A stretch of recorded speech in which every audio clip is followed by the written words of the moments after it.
이 부분은 이제 매입 자료에 대해서 한번 살펴보겠습니다. 매입 자료도 매출 자료와 비슷합니다. 세무대리인이 홈택스의 수입 동의를 통해서 조회되는 홈택스에서 조회되는 매입 자료가 있고요. 조회되지 않는 매입 자료가 있는데요. 조회되는 매입 자료는 별도로 전달해 주실 필요는 없습니다. 그 내용을 항목을 살펴보면요. 먼저 매입세금 계산서, 그리고 매입 계산서, 그리고 법인카드 사용 내역, 그리고 현금 영수증 사용 내역인데 지출 증빙으로 받은 것이어야 됩니다. 즉, 이 지출 증빙으로 받았다는 건 현금 영수증 발급을 요청하면서 사업자 등록번호를 제시했을 때 받는 게 지출 증빙용이고요.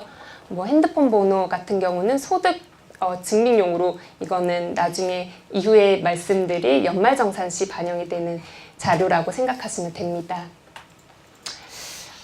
그러면 여기에서 뭐 수입세금 계산서를 포함했다라고 간단히 말씀을 드리면요.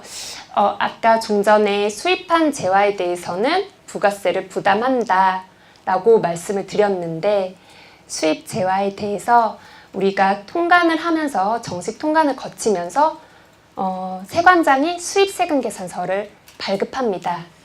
이런 수입세금 계산서를 세관장이 발급을 하면서 이 수입세금 계산서, 부가세가 포함된 수입세금 계산서를 통해서 우리는 홈택스 조회가 가능하기 때문에 수입 품목에 대해서 수출 품목과 달리 전달해 주실 필요는 없습니다.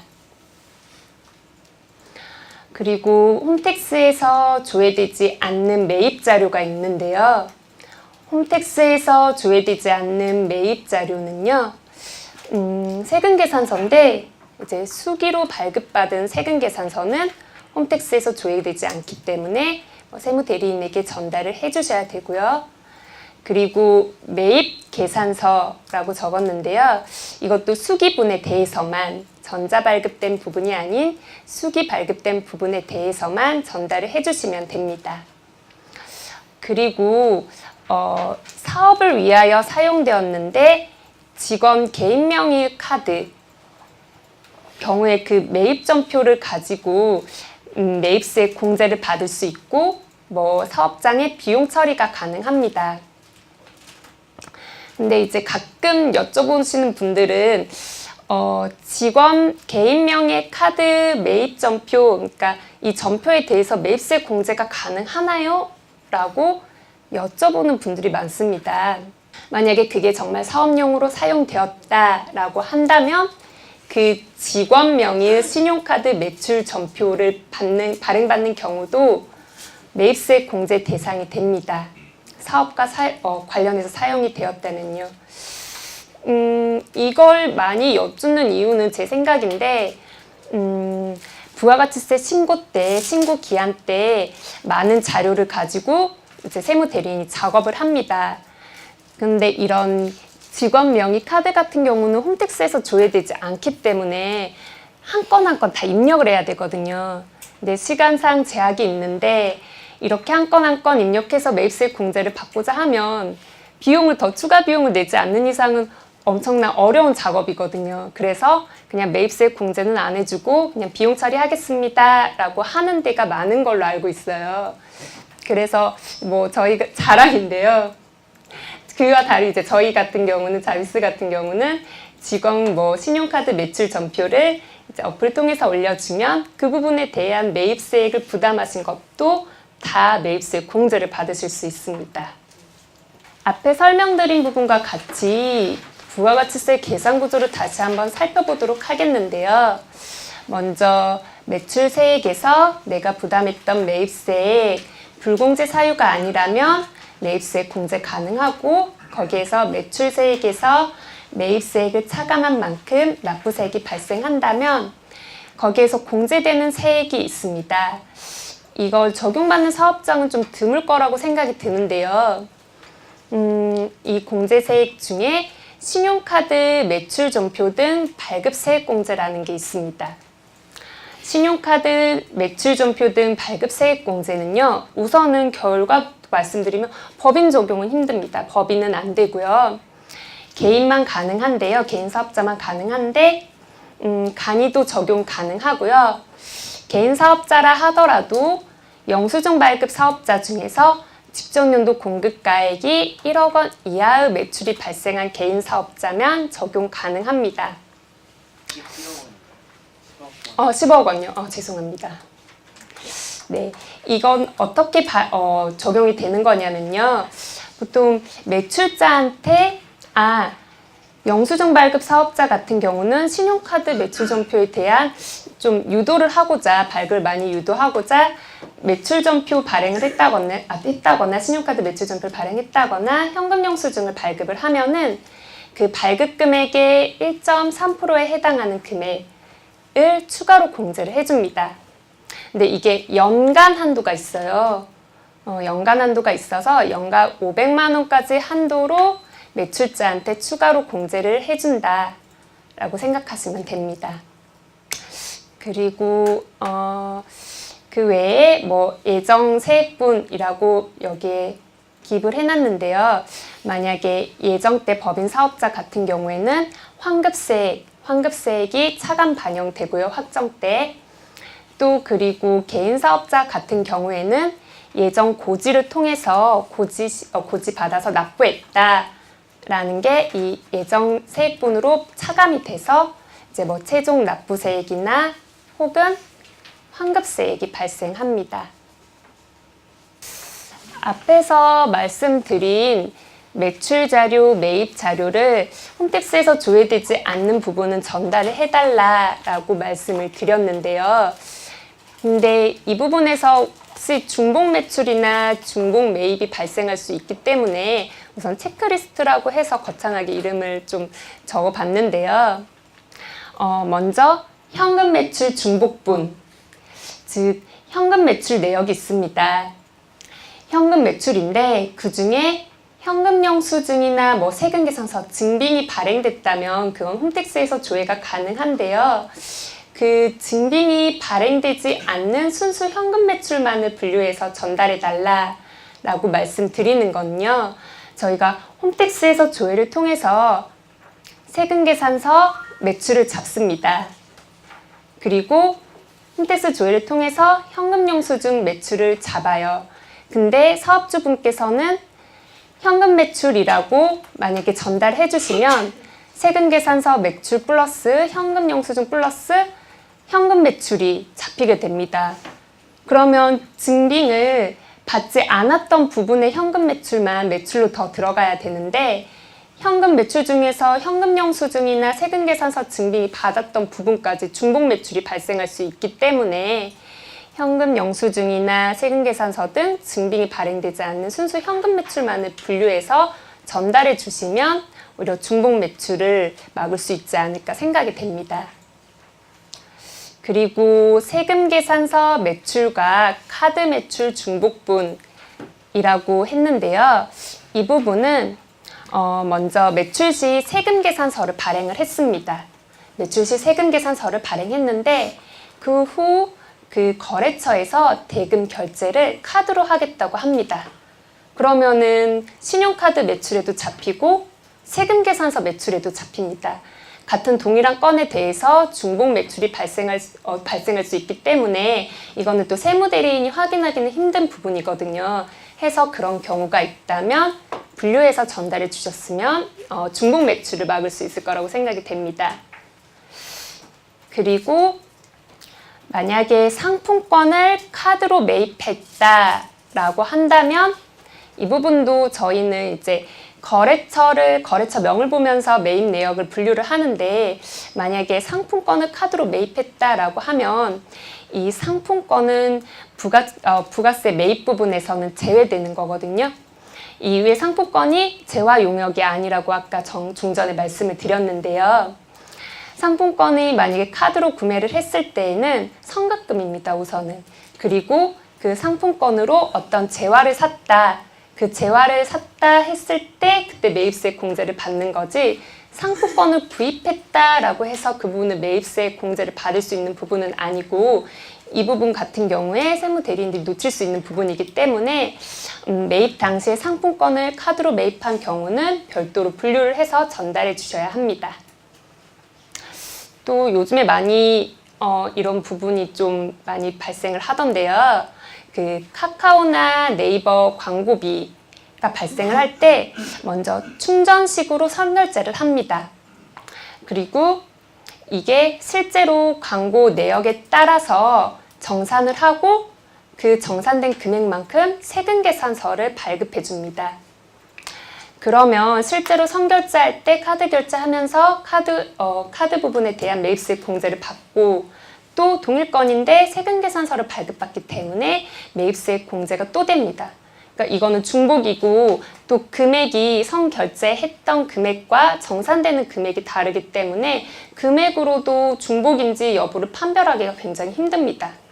해서 이런 부분에 대해서는 카카오, 네이버 광고와 관련된 선결제했던 결제 금액이 표기된 내역을 전달해 주시면 감사하겠습니다. 그리고 여기에서 과면세 겸용사업자가 이제 좀 주의해야 될 부분인데요.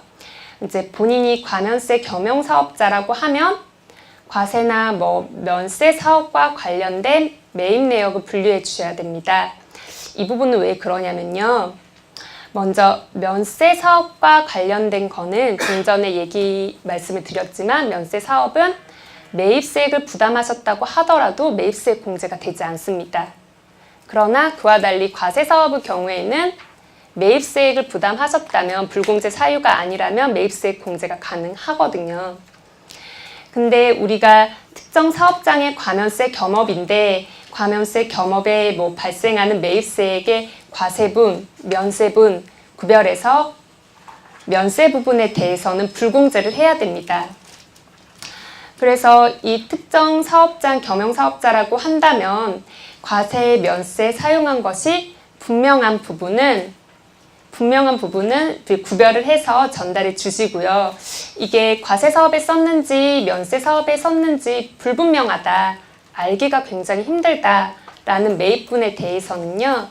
우선 공통 매입세액이라고 하는데 그런 부분은 불분명한 부분은 공통 매입세액은 총 공급가액분에 과세 공급가액 부분만 해서 매입세 공제를 한다든지 그런 절차를 거치는데 그 외에 과세 사업과 면세 사업에 사용한 게 분명한 것들은 과세 사업은 불공제, 면세 사업은 불공제, 과세 사업은 100% 공제 반영되기 때문에 이 내역을 분류하여 전달해 주셔야 합니다. 그리고 비영업용 소형 승용차가 아닌 차종 후 구입, 임차, 유지 매입 내역의 분류라고 말씀을 드리면요. 좀 전에 앞에서 살펴본 바와 같이 비영업용 소형 승용차는 결과적으로 매입세액 불공제라고 말씀을 드렸습니다. 이제 국세청에서도 대부분 사업자들이 비영업용 소형 승용차예요. 경차가 아니고 화물차가 아니고 하다 보니까 그래서 주유비라든지 아니면은 주차비, 차량 수선비 같은 경우는 그냥 불공제 항목으로 우선은 간주를 합니다. 그런데 특정 차량, 경차 아니면 화물차다라고 하면은 매입세 공제를 하는데 비영업용 소형 승용차가 아닌 차종이라면 매입세액을 공제받을 수 있기 때문에 그런 차종과 관련된 구입, 임차 유지 비용을 따로 분류를 해주셔야 합니다. 만약에 해당 사업장에 차종이 2개인 거예요.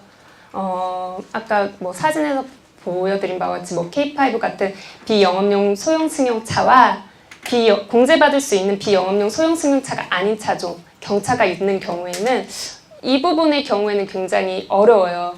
이 부분 같은 경우에는 별도로 비용을 지출하실 때 관리를 좀 해주셨으면 좋겠어요. 그러니까 경차와 관련된 부분이라든지 이런 부분은 매입세 공제가 가능하기 때문에 경차와 관련된 비용만 별도 분리하셔서 공제 가능하니까 내역을 전달해 주시면 됩니다. 부가세 신고 시 개인적으로 쓴 것과 회사를 위하여 쓴 것 어떻게 구분하나요? 라는 사전 질의가 있었는데요. 양심에 따라서 저도 이 부분에 대해서 설명드리기가 좀 어려워요. 우선은 세법상 예규나 판례를 우선 가져왔는데요. 법인의 경비인지 개인적 지출인지 이렇게 판단하는 기준은 업무 관련성입니다. 너무 원론적인 얘기죠. 업무 관련성인데요. 판례에 따르면 사업의 관련성 유무는 지출의 목적과 경위, 사업의 내용 등에 비추어 그 지출이 사업의 수행에 필요한 것인지 개별적으로 판단해야 한다고 명시되어 있습니다. 그 지출액에 대한 업무 관련성, 이는 입증 책임이 납세자한테 있습니다.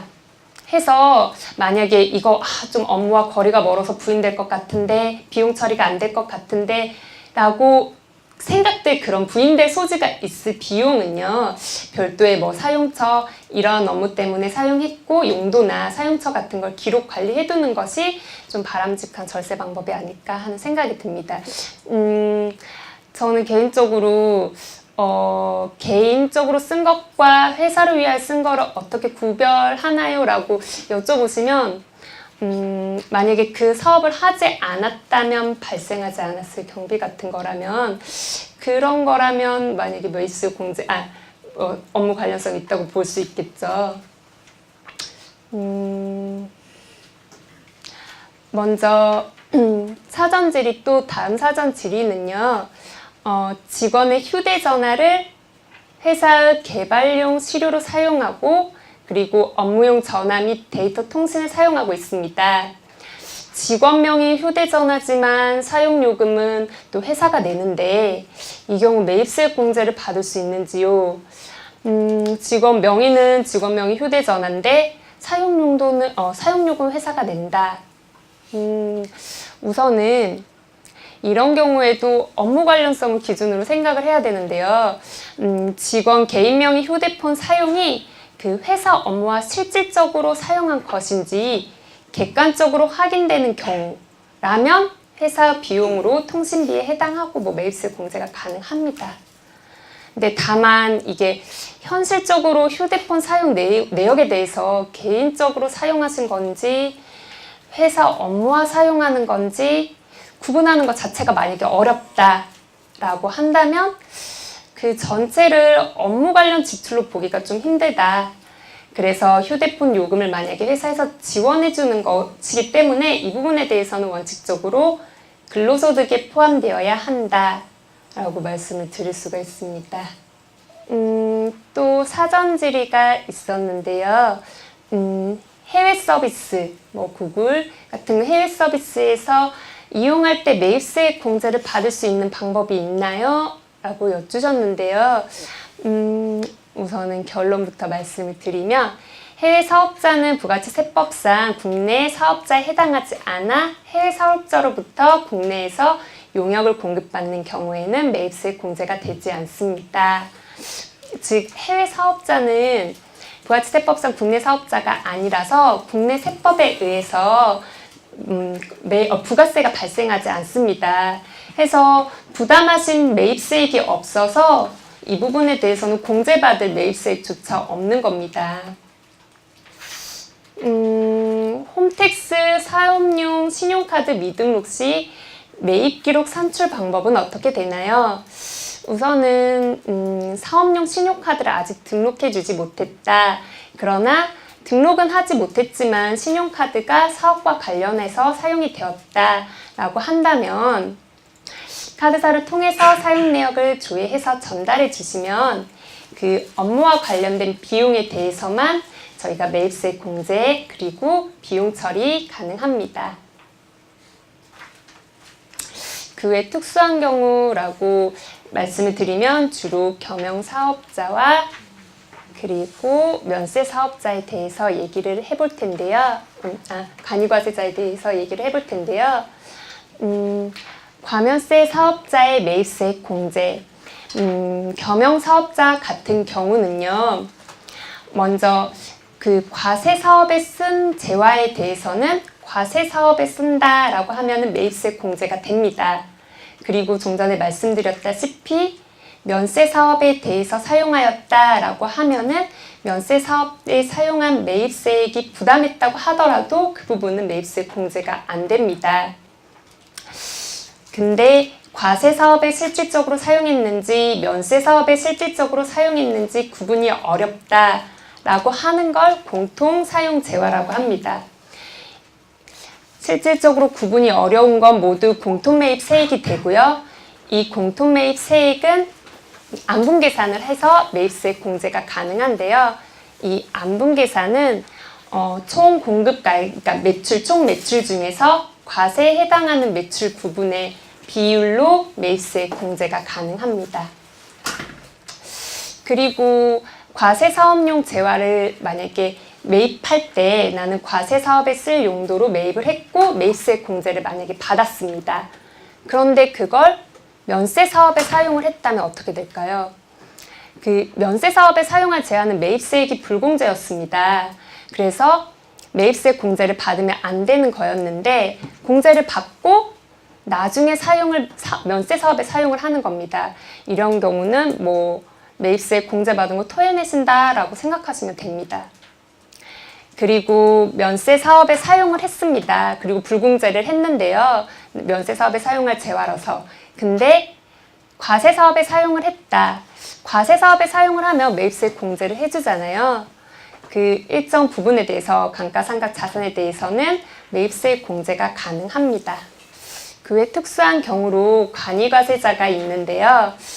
간이과세자는 좀 전에 말씀드렸다시피 좀 영세한 사업자입니다. 그래서 세법상 신고에 대한 부담을 좀 줄여주기 위해서 과세기간도 길고 또 부가가치세 계산 구조도 조금 다른데요. 간이과세자 적용 기준을 보면 먼저 직전 연도 재화 용역의 공급 대가 합계액이 4,800만 원에 미달하는 개인 사업자입니다. 법인 사업자는 간이과세자가 될 수 없고요. 개인 사업자만 가능하고요. 다만 간이과세가 배제되는 업종이 몇 개 있습니다. 제조업이라든지 뭐 부동산 임대 매매업, 그리고 내가 일반 과세자로부터 사업을 양도받았는데 이거는 간이과세자 적용이 안 됩니다. 그리고 내가 사업장이 각각 2개가 있는데 그 2개의 사업장을 합계가, 공급대가 합계가 4,800만 원 이상이다 라고 하는 경우도 간이과세에서 배제됩니다. 먼저 간이과세 특징이라고 한다면 간이과세자는 세금계산서 발급이 안 됩니다. 그래서 간이과세자와 거래하는 거래 상대방은 매입세액을 부담했다고 하더라도 영수증 발급, 즉 적격 증빙 발급이 아니기 때문에 부담했다고 하더라도 거래 상대방은 매입세 공제를 못 받으십니다. 부가가치세 과세 기간에 또 일반 과세자와 다른 건 1년 단위, 앞에서 설명드린 바와 같이 부가가치세 과세 기간은 1년 단위입니다. 그리고 간이과세자의 특징은 우선 간이과세자는 포기제도가 있습니다. 간이과세자를 내가 안 하겠다 라고 할 수 있거든요. 근데 일반 과세자는 포기 제도가 없죠. 일반 과세자 포기를 한다면 그냥 뭐 폐업하시는 것이니까 포기 제도가 없습니다. 그리고 간이과세자와 일반 과세자를 비교해 보면은요. 일반 과세자는 재화 용역의 공급가액에 10% 세율을 적용합니다. 간이과세자도 마찬가지로 10% 세율이긴 한데 세율을 곱하기 전에 업종별 부가가치율이라고 해서 5에서 30%에 대한 부가가치율에 대해 율을 곱해서 이제 산출이 됩니다. 세부담이 적다고 볼 수 있겠죠. 일반 과세자의 경우에는 세금계산서 발급이 가능하나 간이과세자는 세금계산서 발급이 되지 않습니다. 즉 영수증만 발급이 되고요. 그리고 간이과세자 경우에는 매입세액 공제가 가능합니다. 그리고 매출세액보다 매입세액이 더 많다면 환급도 가능하죠. 그러나 간이과세자는 원칙적으로 매입세액은 공제되지 않고요. 거기서 뭐 납부세액에서 차감되는 몇 가지 항목들이 세액이 있는데 그 세액이 더 많다고 하더라도 환급 자체가 불가능합니다. 납부할 세액이 없는 거지 환급은 안 된다. 과세 유형의 전환을 보시면 그러면 언제 간이과세자가 되느냐, 일반과세자에서 또 간이과세자가 되고 간이과세자에서 일반과세자가 되느냐라고 보면은 먼저 일반과세자와 간이과세자로 등록을 했다고 해도 그 유형이 계속 변하지 않고 유지되는 건 아닙니다. 그러니까 사업자 등록 후 부가세 실적을 1년으로 환산을 한 금액을 기준으로 판정을 하는데요. 보통 직전 연도에 1월 1일부터 12월 30일까지 공급가액을 환산을 해서 그 다음에 7월 1일에 간이과세자 전환이 된다거나 4,800만 원을 미달한다면 그렇게 과세 유형이 전환될 수도 있습니다.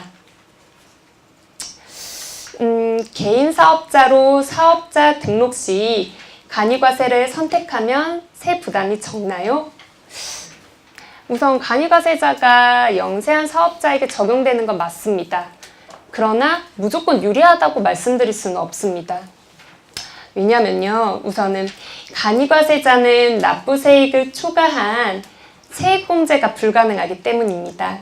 환급이 안 된다고 말씀을 드렸죠. 그래서 사업 초기에 만약에 매출세액보다 매입세액이 많은 사업자다, 나는 아직 사업 안정화가 안 돼서 매입세액이 더 많다라고 한다면 일반과세자가 더 유리할 수도 있습니다. 그리고 거래 상대방이 세금계산서 발급이 되지 않는다, 간이과세자는. 그래서 간이과세자와 거래하는 상대방은 영수증 발급을 통해서 매입세액 공제를 받지 못합니다. 그렇기 때문에 어떻게 보면은 거래 상대방은 간이과세자를 좀 꺼릴 수도 있겠죠. 간이과세자와 거래하는 걸. 그래서 무조건 유리하다라고 말씀드리긴 어렵습니다.